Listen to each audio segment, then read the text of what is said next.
2025년 6월을 맞이해서 6월 설교 시리즈 터닝 포인트를 진행하고 있습니다.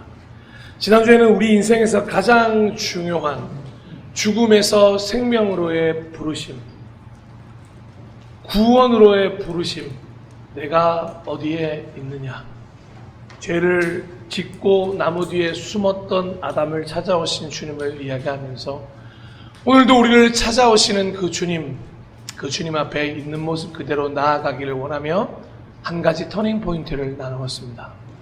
오늘 두 번째 터닝 포인트는 고난이라고 쓰고 유익이라 읽는다 라고 하는 고난에 대한 터닝 포인트를 함께 나누고자 합니다. 솔직하게 말씀드리자면 고난이 유익이라는 말이 조금도 이해가지 않을 때가 있었습니다. 고난이 그냥 무슨 고난이지 유익이냐는 반발심도 적지 않았습니다. 심지어 그런 말을 하는 사람들도 싫었습니다. 더 솔직히 말씀드리자면 감옥에 갇힌 바울의 찬양 소리가 행복하지 않았고 구슬픈 노랫소리였을 것이다 라고 의심했던 시절도 있었습니다. 분명 찬양이라고 기록되어 있음에도 불구하고 그런 상황에서 어떻게 찬양할 수 있을까 의심하고 또 의심했기 때문입니다. 그럼 지금은 고난을 어떻게 받아들이고 있는가 누군가 저에게 물으신다면 여전히 고난은 참 힘들고 어렵다고 말씀드릴 수 있습니다. 오늘 함께 나누었던 본문 시편 119편의 저자처럼 고난을 당한 것이 오히려 내게 유익이라는 말이 그렇게 쉽게 감사하게 은혜롭게 나오지 않기 때문입니다. 고난은 사람이라면 누구나 맞이할 수밖에 없는 현실입니다. 그 누구도 피해갈 수가 없습니다. 모양, 형태, 크기만 다를 뿐 모든 사람들은 고난을 맞이하게 되어 있습니다. 심지어는 우리 어린 지우까지도 고난을 맞이하고 있을 것입니다. 그래서 언제나 힘들고 어려운 인간의 삶을 생각할 때 우리의 포커스는 언제나 그 고난에 맞춰져 있습니다. 고난 때문에 힘이 들고 고난 때문에 지치고 고난 때문에 기도할 수 없고 고난 때문에 찬양할 수 없고 고난 때문에 묵상할 수 없고 고난 때문에 예배 드릴 수 없도록 우리를 넘어뜨리기도 합니다. 그래서 도무지가 고난이라 쓰고 유익이라 읽는 게 쉽지 않은 것이 사실입니다. 그렇다면 고난을 바라보는 우리의 시선을 좀 달리하면 고난의 유익이 되는 것일까요? 많은 믿음의 선배님들이 뭐라고 얘기하냐면 고난을 고난으로 바라보지 말고 고난의 뒤편에 있는 주님이 주실 축복을 미리 보면서 감사하라고 말씀하십니다. 어쩌면 그렇게 찬양 가사대로 멋있게 말씀하실 수 있는지 아멘이라고 말하고 싶지만 그래도 고난은 여전히 고난일 뿐입니다. 차라리 고난의 뒤편에 있는 주님의 축복이고 나발이고 안 받고 싶으니까 그냥 이 고난이 없었으면 좋겠다고 생각하는 게 솔직한 우리의 마음 아니겠습니까? 그리고 또 하나 많은 분들이 고난을 당해야 믿음을 성장한다고 말하는 분들도 있습니다. 신앙의 성장을 위해서 고난은 필수 불가결의 법칙이다 라고 말을 하시는 거죠. 반드시 고난을 당해야 믿음이 성숙한다고 하는 고난 필수 경험서를 꽤 많이 의지하는 사람들도 있습니다. 그 또한 멋지고 이해가 갈 듯 하면서도 아직은 부딪힘이 있습니다.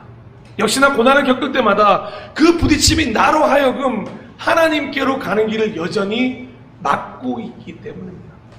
아마 전국에 있는 그리스도인들을 다 모아서 각자가 받은 고난에 대한 이야기를 해달라고 하면 24시간이 모자라는 필리버스터가 계속해서 이어질 겁니다. 1년, 10년, 100년, 아니 저는 1000년 가까운 시간도 그리스도인들의 고난에 대한 이야기가 이어질 거라고 생각을 합니다.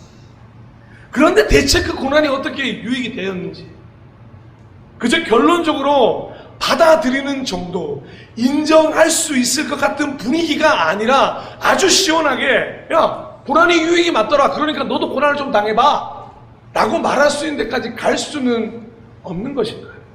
한번 생각해 보십시오.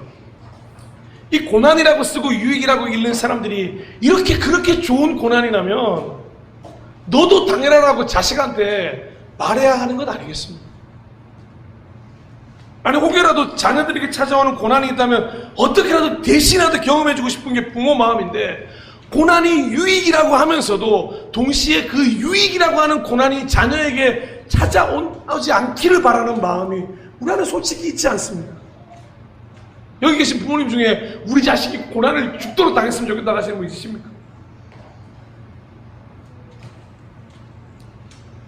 이게 우리 그리스도인의 딜레마 아니겠습니까? 사랑하는 여러분, 여기 앉아 계신 분 중에 고난이라고 쓰고 유익이라고 읽겠다고 생각 안 하는 분들은 없다고 생각합니다. 그런데 실제로 이 고난이 여러분의 삶에 어떠한 터닝 포인트를 주고 있으십니까? 그래서 이렇게 질문할 수 있다는 거죠. 그렇다면 도대체 우리는 이 고난을 어떻게 받아들여야 할 것인가? 어떻게 하면 이 고난이 우리에게 유익이라고 고백할 수 있을까? 나아가 고난이 유익이니 고난을 기쁘게 받아들여야 한다고 어떻게 사람들에게 당당하게 권면하는 데까지 나아갈 수 있을까요? 이 풀기 어려운 대답. 근데 의외로 오늘 읽었던 본문에 답이 있다는 걸 알고 계십니다. 다시 한번 시편 119편 71절로 가보시죠. 고난을 당한 것이 내게는 오히려 유익하게 되었습니다. 자, 여기까지만 말씀을 우리가 읽다 보니까 늘 고난이 유익인데까지는 머물러요. 그런데 그 다음 말씀이 훨씬 더 중요합니다. 그 고난 때문에 나는 주님의 율례를 배웠습니다. 아멘. 자, 한 번만 등장하는 게 아니라 67절에도 등장합니다. 내가 고난을 당하기 전까지는 잘못된 길을 걸었으나 이제는 주님의 말씀을 지킵니다. 아멘.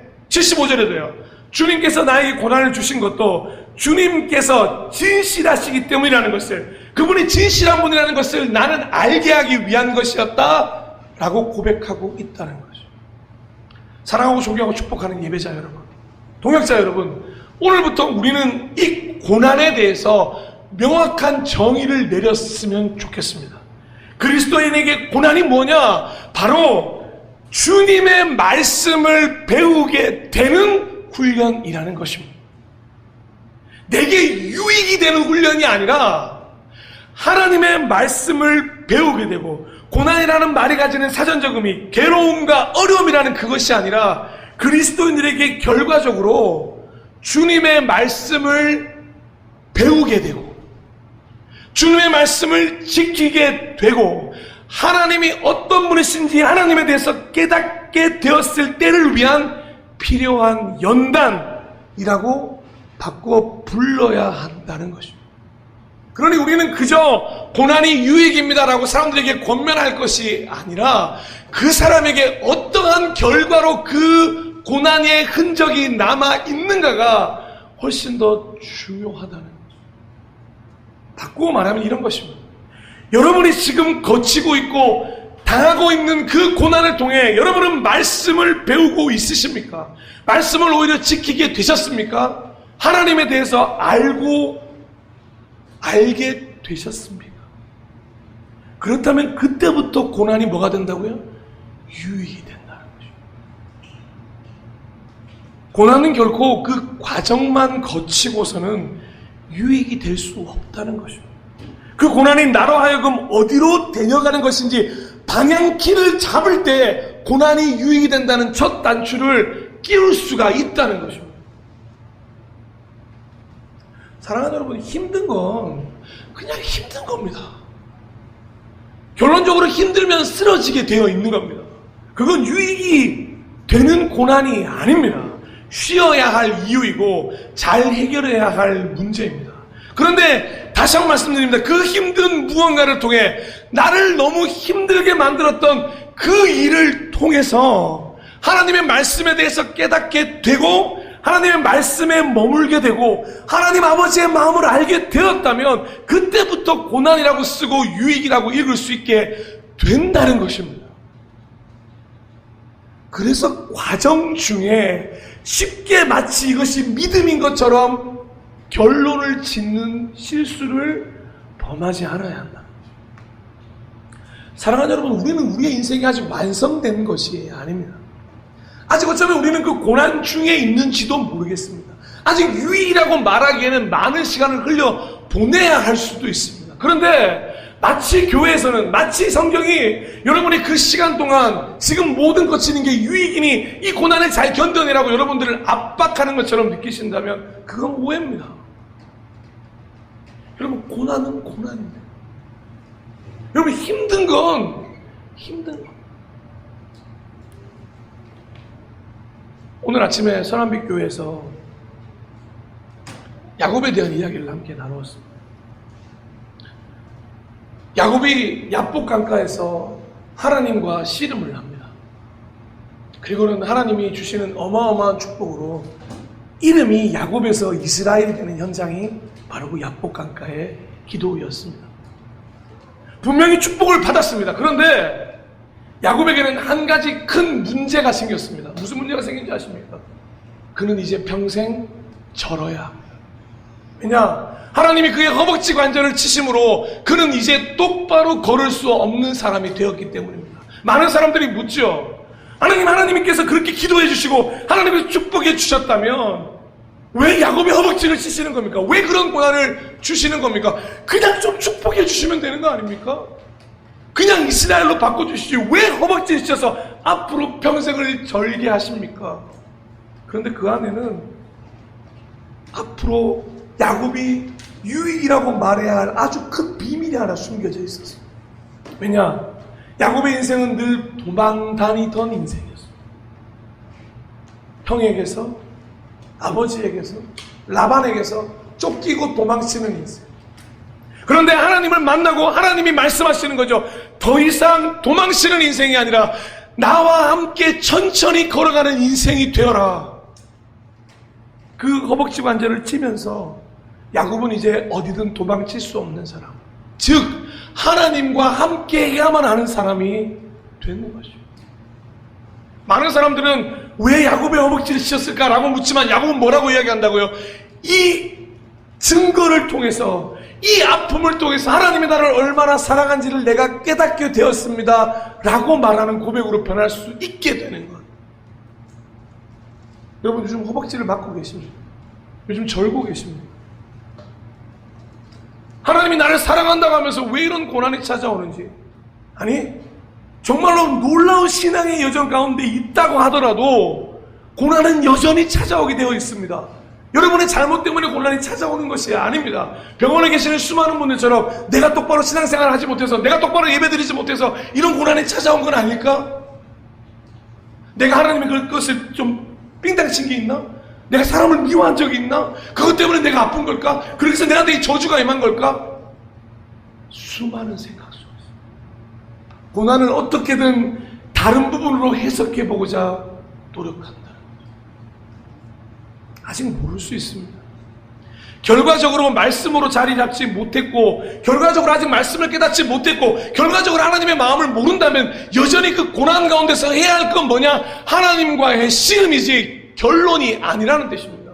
그런데 우리는 너무나도 섣부르게 고난을 미리 유익이라고 읽어버리는 실수를 범한다는 거죠. 저는 오히려 그게 실수가 아니라 믿음이 되시면 더 좋을 것 같습니다. 그런데 대부분의 사람들은 그걸 믿음의 가정으로 받아들이는 게 아니라, 그래 이렇게 말하라고 했잖아, 약할 때 강함이 된다고 말하라고 했잖아 라고 하면서 억지로 결정을 내리는 부분이 너무도 많다는 거죠.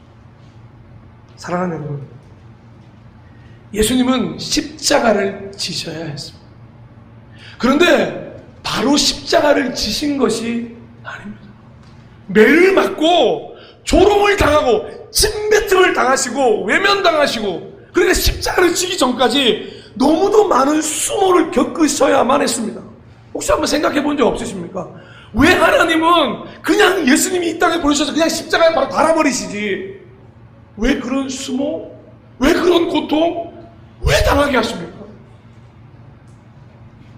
그냥 예루살렘에 입성하자마자 십자가 지고 죽으시고 살리시면 되지 왜 이런 고난과 수모를 당하게 하셔야 되는 그런 과정이 필요한 겁니까?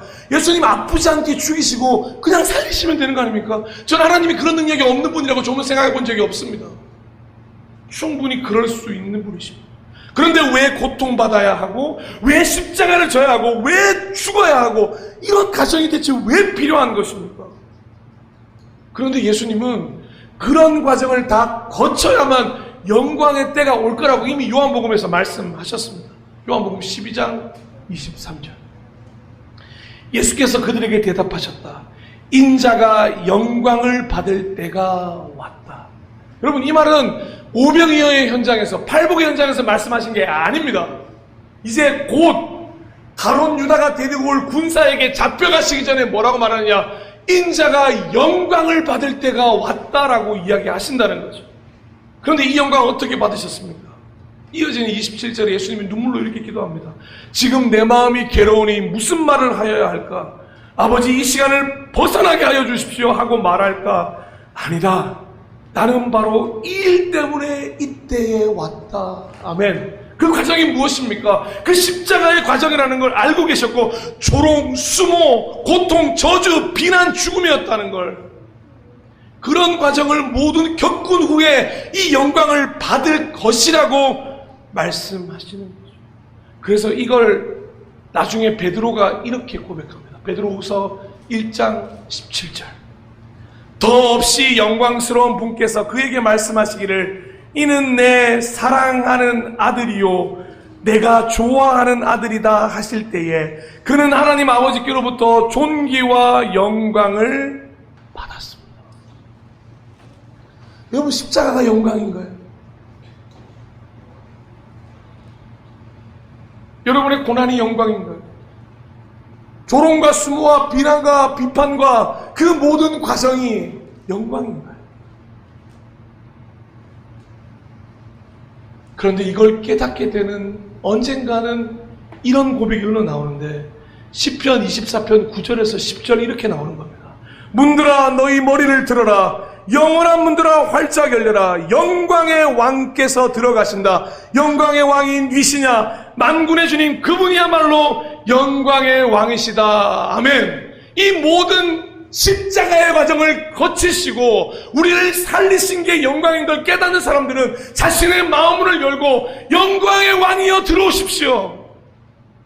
그런데 그 십자가를 거치기 전에 예수님을 그렇게 고백하는 게 아니었다는 거죠. 그 십자가가 없었다면 결코 영광도 없었다는 거죠. 왜냐하면 그 십자가의 모든 여정은 바로 우리를 위한 유익한 고난이었기 때문입니다. 이사야서 53장 4절에서 5절입니다. 그는 실로 우리가 받아야 할 고통을 대신 받고 우리가 겪어야 할 슬픔을 대신 겪었다.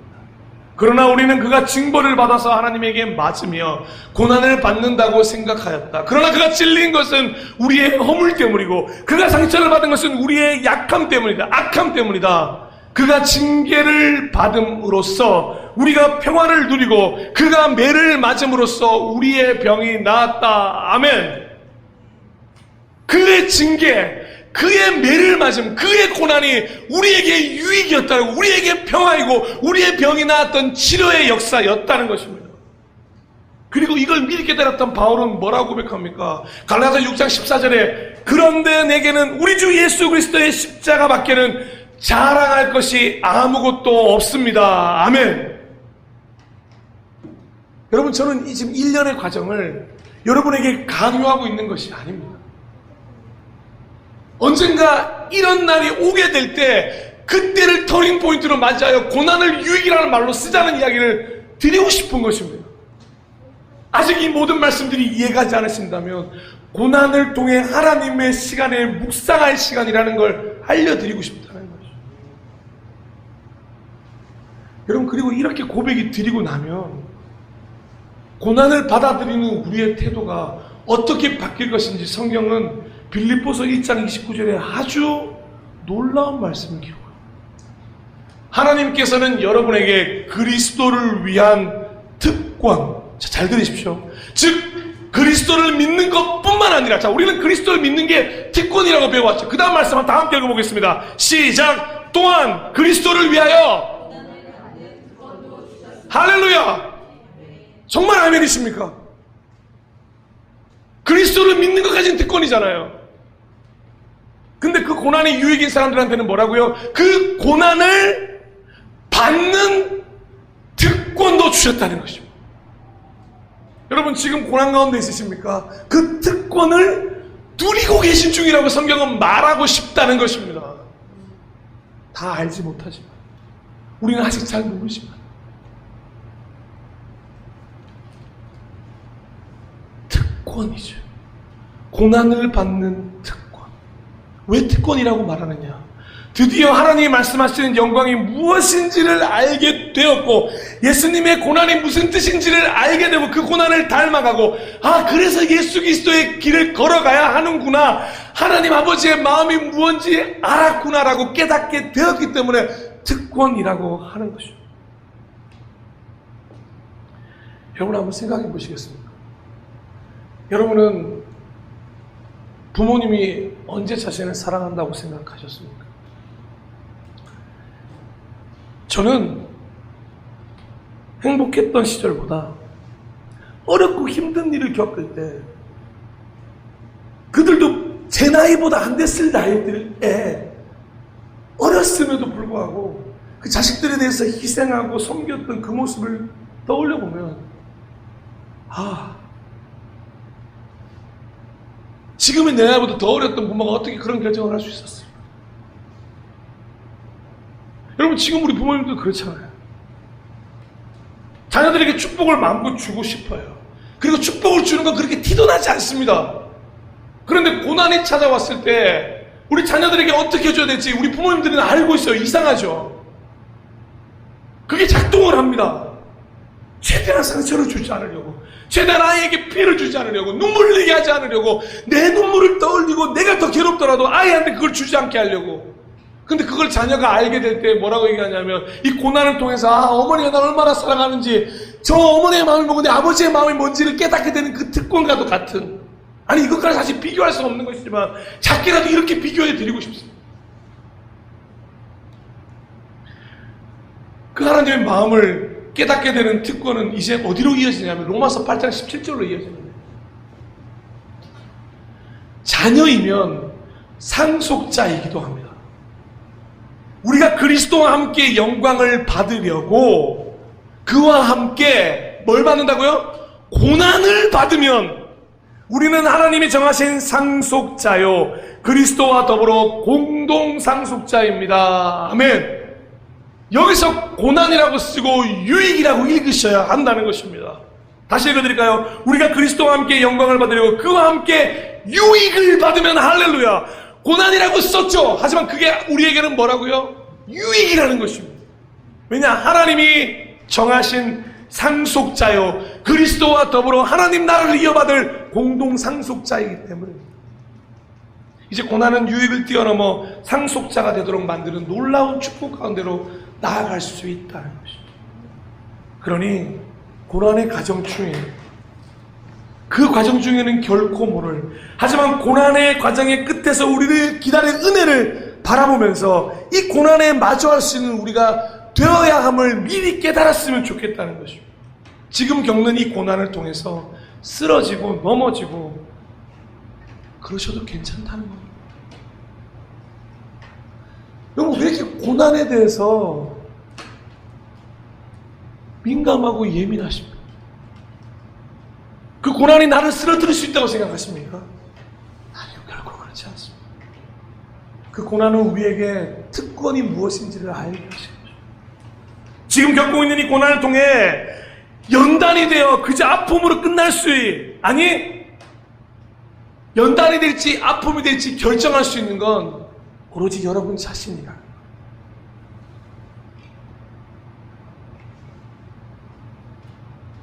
말씀을 마무리하겠습니다. 고난은 여전히 우리를 힘들게 할 것입니다. 그리고 분명히 계속해서 우리를 찾아올 것입니다. 하나님 나라에 이르기까지 우리는 이 고난과의 싸움을 계속해서 이어가야 할 것입니다. 그런데 그리스도인들은 이 고난을 유익으로 만들 수 있는 말씀을 받은 존재라는 걸 잊지 않아야 한다는 것입니다. 고난을 통하여 말씀을 배우고 주님의 법을 체득하며 하나님의 마음을 알 수 있다는 말씀을 들은 존재가 오늘부터 여러분들이 되신다는 것이죠. 그래서 이 고난을 힘겹게 견뎌내야 할 이유를 찾아내고, 어렵지만 이겨내야 할 이유를 찾아내고, 담대히 고난과 마주해야 할 이유를 오늘 말씀 가운데서 찾아야 한다는 것입니다. 그러면 고난이라고 쓰고 유익이라고 읽는 터닝 포인트가 시작된다는 거죠. 고난에 대한 우리의 완전한 우리의 태도가 완전히 달라진다는 거죠. 그러려면 시편 119편 71편의 앞줄을 그만 보내십시오. 71절의 앞부분을 그만 보내시고 그 고난을 통해 주님의 율례를 배웠다고 하는 그 결론이 여러분들의 것이 되시기를 축복합니다. 그러면 그때부터 고난이 아닌 유익이 허락되는 것이고, 고난을 만나는 것이 나를 더욱더 성장시키는구나, 디딤돌이 되는구나, 기뻐할 수 있게 되는 것입니다. 다시 한번 간곡히 부탁드려요. 시편 119편 71절 말씀의 앞부분만 보고 여러분이 고난에 대한 결정을 내리지 마십시오. 뒷부분을 보면서 오히려 힘을 냈으면 좋겠습니다. 그래, 오늘도 난 이 고난을 통해 하나님의 말씀을, 하나님의 마음을 알게 될 거야. 그 믿음과 그 신뢰와 그 결단을 통해서 그 고난이 여러분의 인생의 터닝 포인트가 되시기를 마음 다해 축복합니다. 그러면 마지막으로 바울의 이 마음이 결론적으로 우리의 마음이 되지 않겠습니까? 마지막으로 고린도후서 12장 10절 말씀을 읽고 우리 이 마음을 가지고 찬양했으면 좋겠는데, 우리 다 함께 고린도후서 12장 10절을 읽도록 하겠습니다. 시작. 그러므로 나는 그리스도를 위하여 병약함과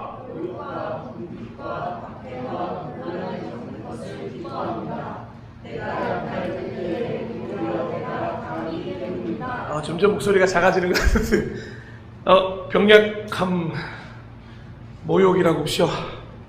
궁핍, 박해, 곤란.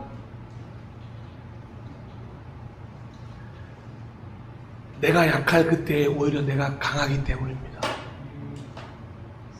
반드시 이 고백이 우리 가운데 있는 그런 고난의 여정에 계신 여러분이 되시기를 축복합니다. 차이딩과 함께 이 시간에 나는 믿네 함께 고백하면서 하나님의 마음을 배우도록 하겠습니다.